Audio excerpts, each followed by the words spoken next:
जी अस्सलाम वालेकुम दोस्तों, क्या हाल है जी। उम्मीद है कि आप लोग खैरियत से होंगे।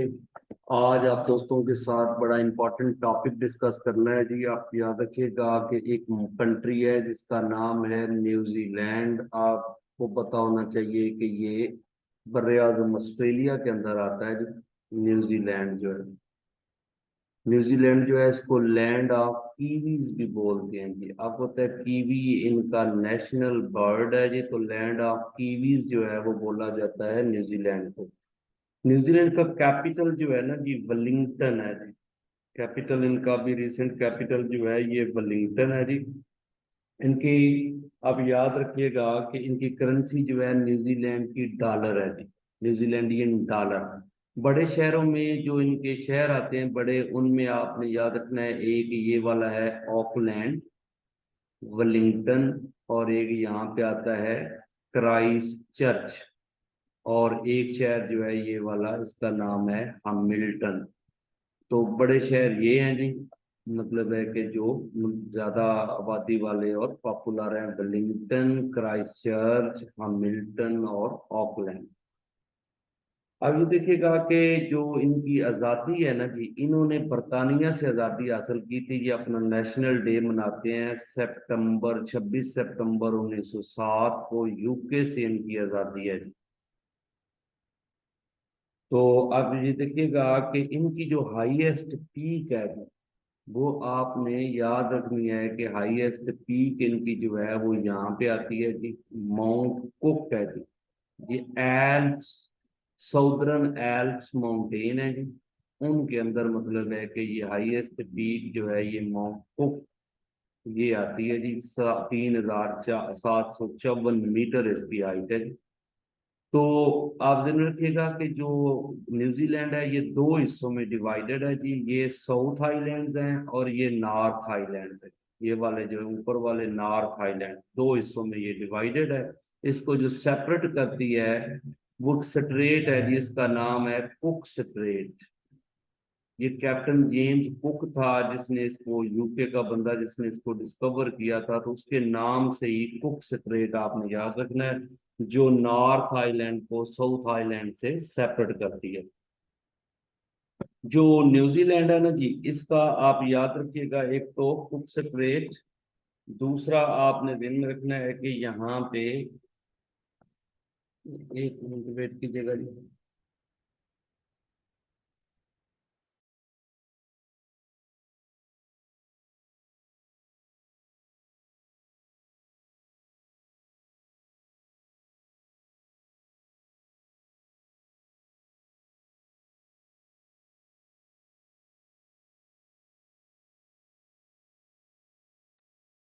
जी दोस्तों, मैं आपके साथ डिस्कस कर रहा था कि जो यहाँ पे मतलब है ना कि ज्योग्राफिकल फीचर्स हैं वो आपके साथ डिस्कस कर रहा था न्यूजीलैंड के हवाले से।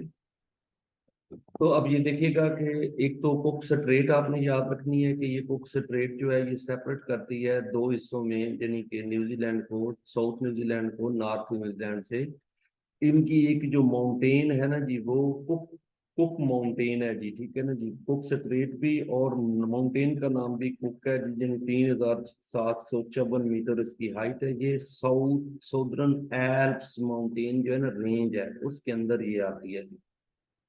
जो रिवर्स है ना जी, इनके बड़े रिवर्स, उनका आपने ध्यान में रखना है कि इनके जो बड़े रिवर्स आते हैं दो हैं जी बेसिकली। एक बुकैटो रिवर है जी, जो बड़ा है, ओवरऑल बड़ा रिवर जो है ना जी, बुकैटो रिवर है जी, जो न्यूजीलैंड के नॉर्थ आइलैंड्स में आता है जी। और इसी तरह इधर जो है एक रिवर का नाम आपने याद रखिएगा, विटाकी रिवर है जी।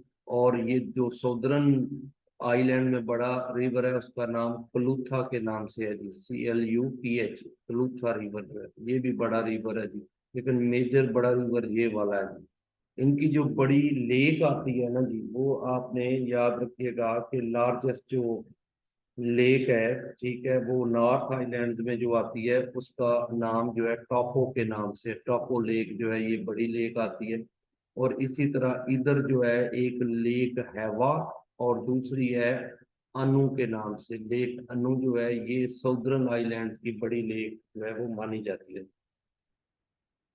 तो आप ये याद रखिएगा कि इनका जो लोएस्ट पॉइंट है वो पैसिफिक ओशन ही है जी। पैसिफिक ओशन में ना लोएस्ट पॉइंट मतलब है कि माना जाता है कि सी लेवल का जो मतलब है कि यानी कि इनका न्यूजीलैंड का जो आता है जी।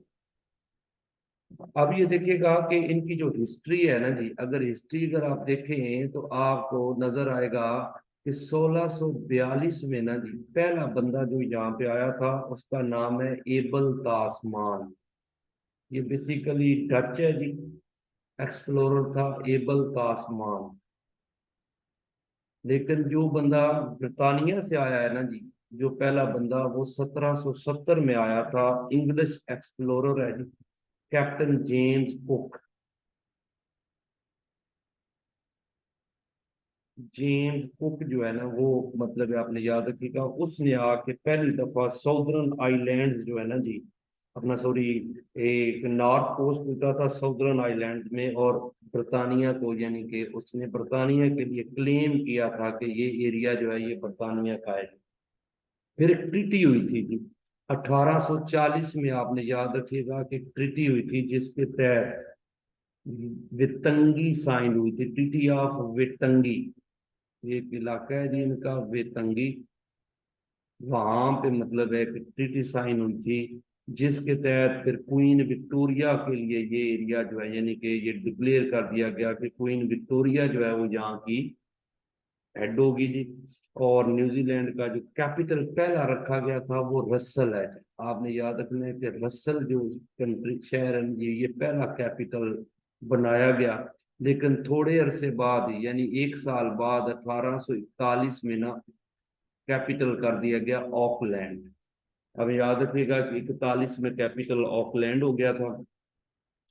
और थोड़े अरसे बाद ही 1846 में आपने याद रखिएगा कि 1846 में इसके दो सूबे बना दिए गए, यानी नॉर्थ आइलैंड और साउथ आइलैंड दो सूबे बनाए गए। लेकिन 1852 में 1852 में जो है इसको छह सूबों में डिवाइड किया गया, इसके छह सूबे बना दिए गए जी 1852 में। और जो पहला सेशन हुआ है इनकी असेंबली का 1854 में हुआ था जी, और वो ऑकलैंड में हुआ। 1865 में इनका कैपिटल जो है वो शिफ्ट किया गया है जी, ऑकलैंड से वेलिंगटन आ गया था यहाँ पे कैपिटल। ये वेलिंगटन सिटी जो है ये इनका कैपिटल 1865 में बनाया गया। अब याद रखिएगा कि सबसे पहले राइट ऑफ वोट जो दिया है ना जिस मुल्क ने, ये बड़ी दफा पेपर में आ चुका है, तो 1893 में राइट ऑफ वोट दिया गया है वीमेंस को। ये आपने याद रखिएगा कि औरतों को जो राइट ऑफ वोट मिला है 1893 में मिला है। 1893 की डेट बड़ी इंपॉर्टेंट है क्योंकि ड्यूरेंट लाइन बनी है, बॉर्डर बना है पाकिस्तान और अफगानिस्तान का 1893 में, फातिमा जना पैदा हुई थी। तो इसी तरह राइट ऑफ वोट का जो है ना ये भी आपने याद रखिएगा कि 1893 जो है इसमें राइट ऑफ वोट है। फिर 1898 में जो है ये ध्यान में आपने रखना है कि इन्होंने पेंशन, सबसे पहले जो पेंशन का राइट ओल्ड एज पेंशन है ना जी, ये इन्होंने दिया है। क्योंकि ये क्वेश्चन बार बार पेपर में आया है जी, तो ओल्ड एज पेंशन जो है ये आपने याद रखना है जी। फिर 1907 में इनको बकायदा इनकी आज़ादी हुई है जी। और 1953 में बड़ी इंपॉर्टेंट डेट है जी, एडमंड हेनरी। आपको पता है ये पहला बंदा जिसने माउंट एवरेस्ट को सर किया था, उस बंदे का नाम है एडमंड हेनरी है जी। उसने इसको मतलब है कि सर किया था जी। और 2008 में डेथ हुई है एडमंड हेनरी की। तो 1986 में कंप्लीट जो है ना वो आज़ादी इस अंदाज में मिल गई है बरतानिया से इनको, क्योंकि 1986 में ना एक एक्ट के तहत उन्होंने ये लॉ पास कर दिया कि आज के बाद ब्रिटिश पार्लियामेंट हमारे लॉज नहीं बनाएगी जी, हम खुद बनाएंगे। तो कुछ पर्सनैलिटीज जो है ना जी वो आपके साथ डिस्कस करूंगा यहाँ पे। आप याद रखिएगा कि एक है इनकी पर्सनैलिटी है हेरोल्ड डेल्फ गैलीज के नाम से। इसको फादर ऑफ प्लास्टिक सर्जरी बोला जाता है जी। ये बेसिकली बार्न न्यूजीलैंड का है, लेकिन बाद में इंग्लैंड में रहा। फादर ऑफ प्लास्टिक सर्जरी आ जाए तो इस बंदे को बोलते हैं जी, ये बेसिकली न्यूजीलैंड का है जी।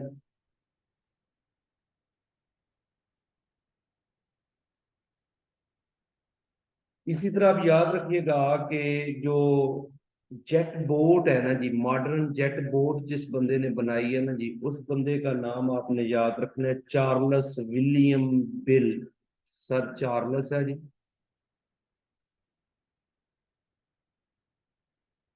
William bill Hamilton. ये बंदा जो है, ये आपने याद रखिएगा कि ये भी बेसिकली न्यूजीलैंड का है जी, और इसने मॉडर्न जेट बोट बनाई है। इसी तरह एक बंदा आपको पता है कि अर्नेस्ट रादरफोर्ड। अर्नेस्ट रादरफोर्ड जो है ना जी, ये बंदे का नाम याद रखिएगा। इसको फादर ऑफ मतलब है कि ये बोला जाता है न्यूक्लियर फिजिक्स। न्यूक्लियर फिजिक्स का ये फादर है। न्यूक्लियर फिजिक्स जो है ना जी, उसका फादर जो है वो आपने याद रखिएगा कि ये आ जाता है जी अर्नेस्ट रादरफोर्ड। इसका रादरफोर्ड मॉडल भी है जी।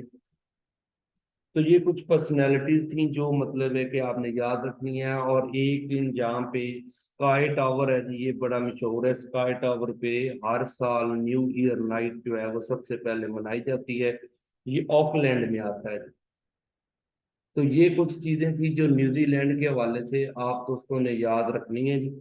क्योंकि कुछ ये जो जितने भी हम लेक्चर्स देते हैं, ये डेमो लेक्चर्स होते हैं। बकायदा लेक्चर्स जो है उसके लिए आप इस नंबर पर रब्ता कर सकते हैं, 0306756235 इस पे आप रब्ता करके मजीद जो है सेशन के लिए डिटेल ले सकते हैं। थैंक यू जी। अगर आपको वीडियो अच्छी लगे तो ज़रूर इसको शेयर भी कीजिएगा दोस्तों के साथ। कमेंट करके बताया करें कि आपको किस टॉपिक पे वीडियो चाहिए, वो भी हम इंशाल्लाह बनाएंगे, कंसिडर करेंगे आपके कमेंट को। और चैनल को आप अगर आपको ऑथेंटिक लगे तो ज़रूर इसको सब्सक्राइब भी कर लीजिएगा। Thank you.